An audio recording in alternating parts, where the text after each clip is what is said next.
And ang priority po niya, number 1, is yung religious freedom.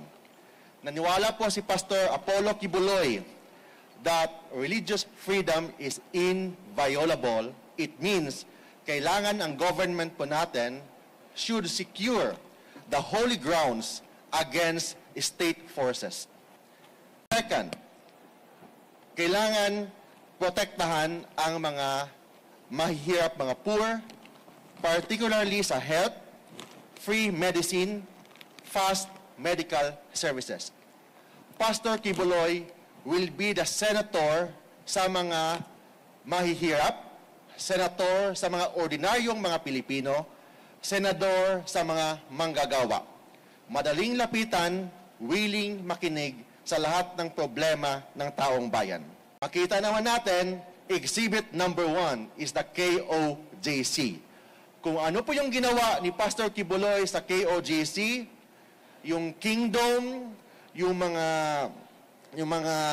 sa Tamayong, and sa lahat sa buong mundo, yun ang gagawin po niya sa buong Pilipinas bilang isang senador.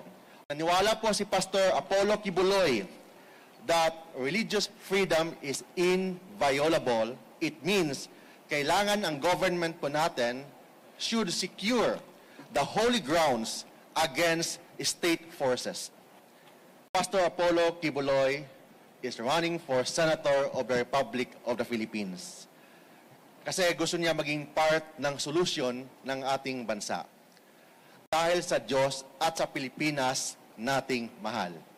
And third, he will focus on education. He wants a massive quality education.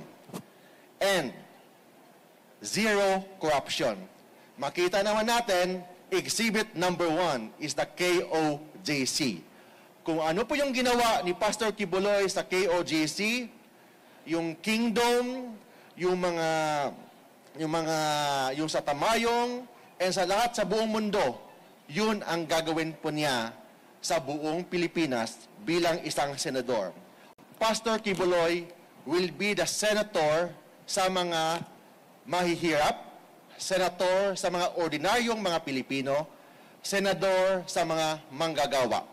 Madaling lapitan, willing makinig sa lahat ng problema ng taong bayan. And third, he will focus on education. He wants a massive quality education. And